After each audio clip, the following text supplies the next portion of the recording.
সুপ্রিয় দর্শক, আসসালামু আলাইকুম। বাংলাদেশে আবারও কি জঙ্গিবাদের উত্থান হচ্ছে কিনা, এটা এখন একটি বড় প্রশ্ন হয়ে দাঁড়িয়েছে।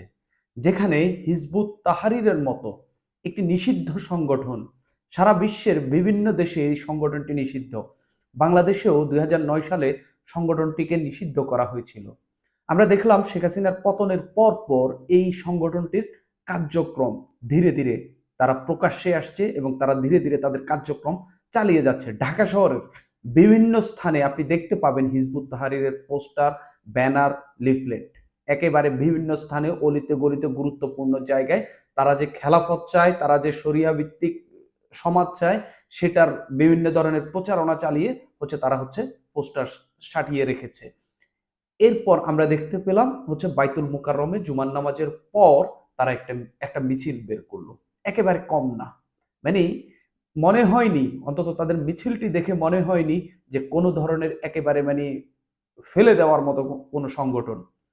মোটামুটি সংখ্যক একটি নেতাকর্মী বা ধরেন সদস্যদেরকে বা সমর্থকদেরকে নিয়ে তারা একটা মিছিল চালিয়েছে। সেখানে পুলিশ তাদেরকে প্রতিরোধ করে মেরে পিটিয়ে যেভাবেই হোক তাদেরকে এই সেখানে ছত্রভঙ্গ করে দেয়, বেশ কয়েকজনকে গ্রেপ্তার করেছে।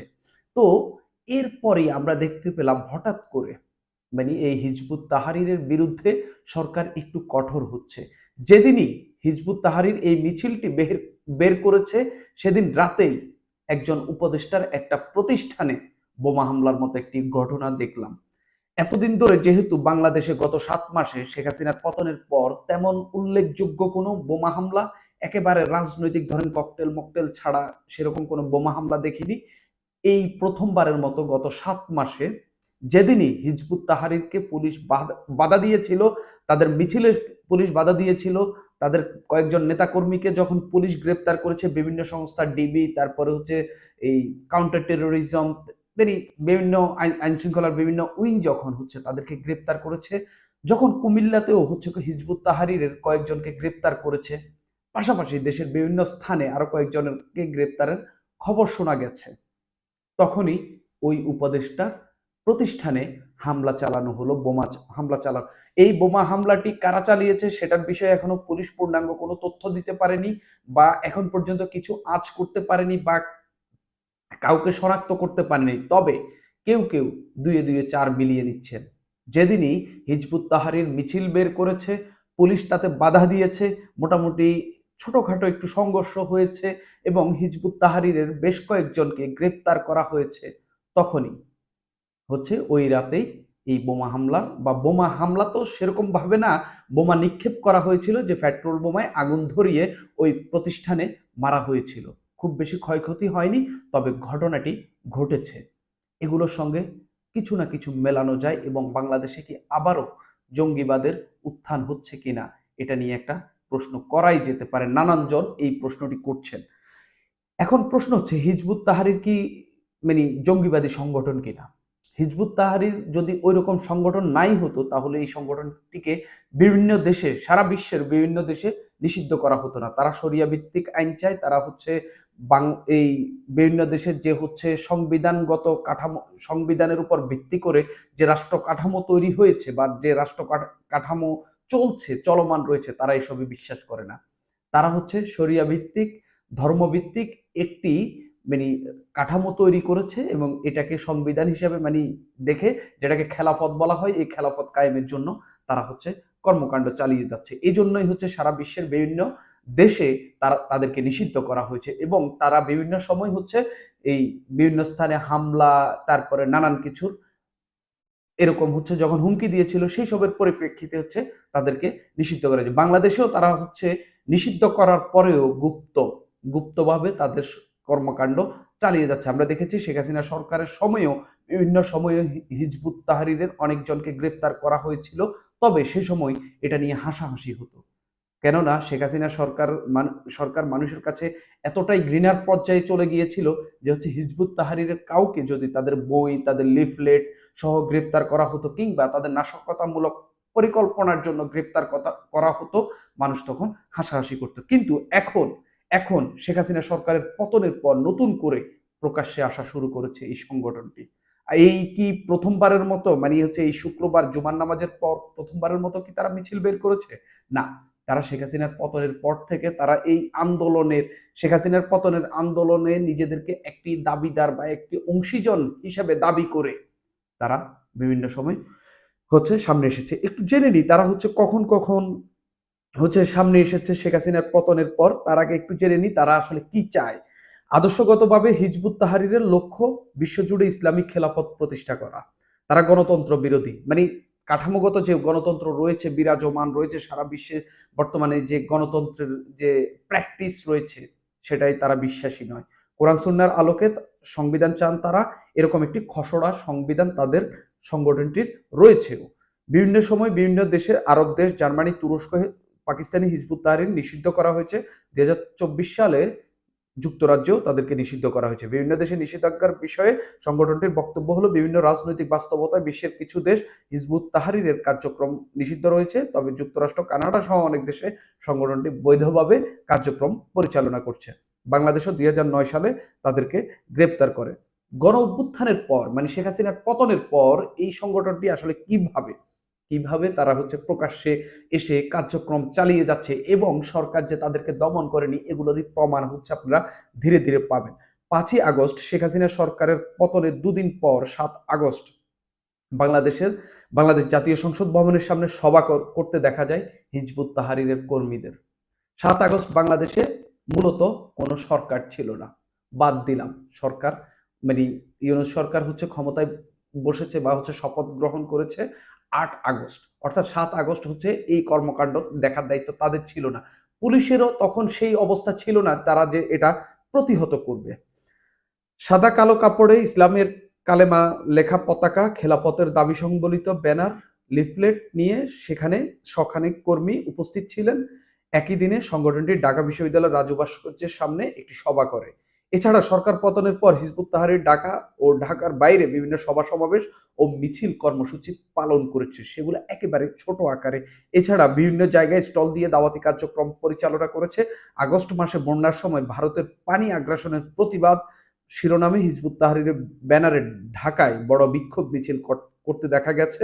9 সেপ্টেম্বর ঢাকার প্রেস ক্লাবে সংবাদ সম্মেলন ডেকে নিষেধাজ্ঞা প্রত্যাহারের দাবি জানিয়েছে হিজবুত তাহরীর। আমি যতটুকু জানতে পেরেছি তারা হচ্ছে তাদের নিষেধাজ্ঞা প্রত্যাহারের জন্য স্বরাষ্ট্র মন্ত্রণালয়ে হচ্ছে আবেদনও করেছে।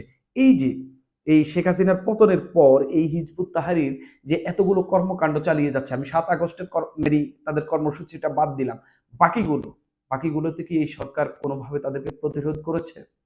যখন তারা ধীরে ধীরে ছোটখাটো কর্মকাণ্ডের মধ্য দিয়ে এগিয়ে যাচ্ছিল, তখন তারা এক ধরনের সাহস, শক্তি সঞ্চার করেছে এবং তারা এখন তাদের কর্মকাণ্ড পুরোপুরিভাবে পরিচালনা করার মতো সেই শক্তি সঞ্চার করে ফেলেছে। এমনকি পুলিশ তাদেরকে বাধা দিতে এলেও সেখানে তারা, মানে এই বাধাকে উপেক্ষা করার সেই সক্ষমতা তৈরি করেছে। আমরা যেটা দেখতে পেলাম বাইতুল মুকাররমের আশপাশের এলাকায় তারা কিন্তু পুলিশের সঙ্গে মুখোমুখি অবস্থান নিয়েছে।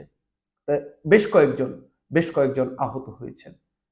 এই জায়গা থেকে বলা যায় সরকার আসলে এইসবগুলা নির্মূলে, এবং সরকার কিংবা দেশের মানুষও মনে মনে বা হচ্ছে তাদের মননে ধরে নিয়েছে যে শেখ হাসিনার পতনে এই হিজবুত তাহরীরও কিছুটা ভূমিকা রেখেছে, সেই জন্য তাদের প্রতি তাদের একটা সফট কর্নার কাজ করেছিল।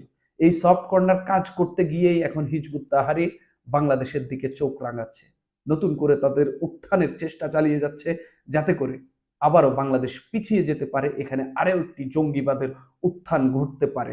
আপনারা যদি একটু খেয়াল করেন, আমাদের রাজনৈতিক ভাষ্যকার, রাজনৈতিক চিন্তক, বিশ্লেষক, এই যে গণ অভ্যুত্থানটি হলো, যার একটি বই পড়ে নাকি হচ্ছে এই গণ অভ্যুত্থানের ব্রেন ওয়ার্ক হয়েছে, সেই ফরহাদ মাজার, তিনি সরকারি কোনো পদে নেই, কিন্তু হচ্ছে তিনি বাংলাদেশের, মানে এই চিন্তকদের অন্যতম একজন বুদ্ধিজীবী। তার স্ত্রী ফরিদা আক্তার বাংলাদেশের মৎস্য ও প্রাণী সম্পদ মন্ত্রণালয়ের উপদেষ্টা। যেদিনই আমি মেলাচ্ছি না যে এটা হিজবুত তাহরীরের কর্মকাণ্ড হিসাবে আমি দেখছি না, তবে এখানে মেলানোর একটা অপরচুনিটি ছোট করে হলেও আপনার জন্য রয়েছে। কেননা যেই দিনই আপনি হিজবুত তাহরীরের মিছিলে বাধা দিলেন, সেই দিনে এই ফরিদা আক্তার, ফরহাদ মাজারের প্রতিষ্ঠান প্রবর্তনা, মোহাম্মদপুরের প্রবর্তনা খুবই পপুলার, সেখানে তারা হচ্ছে একটা ছোট খাবারের ঘর রয়েছে, একই সঙ্গে একটি শস্য শস্য হচ্ছে বিক্রি করে, শস্য ভাণ্ডারের মতো এরকম বিক্রি টিক্রি করে। তো সেখানে হচ্ছে দুটি পেট্রোল বোমা নিক্ষেপ করা হয়েছে। এই হামলাটি বড় আকারেরও হইতে পারে, কিংবা সেখানে স্থানীয় কোনো এই দ্বন্দ্বের জায়গা থেকেও হইতে পারে, ফরাদ মাঝারের উপর ক্রোধ থেকেও হতে পারে। তবে একটা উপদেষ্টার প্রতিষ্ঠানে হামলা চালানোটা খুবই সিগনিফিক্যান্ট। হিজবুত তাহরীর পক্ষ থেকে সরকারকে কোনো মেসেজ দেওয়া হচ্ছে কিনা সেটাও কিন্তু ভাববার সময় এসেছে। যদি সেটাই হয়ে থাকে তাহলে বাংলাদেশের আকাশে দুর্যোগের ঘনঘটা। এই জঙ্গিবাদের উত্থান বাংলাদেশে আবারও হচ্ছে বলে ধরে নেওয়া যেতে পারে, যদি এই কাজটি হিজবুত তাহরীরের কিংবা এই মিছিলে বাধা দেওয়ার প্রতিক্রিয়া হিসেবে যদি তারা দেখায় এই কাজটি, যে উপদেষ্টার প্রতিষ্ঠানে কিংবা ফরাদ মাঝারের প্রতিষ্ঠানে বোমা হামলা চালিয়ে তারা একটা প্রতিক্রিয়া দেখিয়েছে, তাহলে কিন্তু এটা আসলে নতুন দুর্যোগের একটা শঙ্কা শঙ্কা জাগাচ্ছে বাংলাদেশের মানুষের মনে।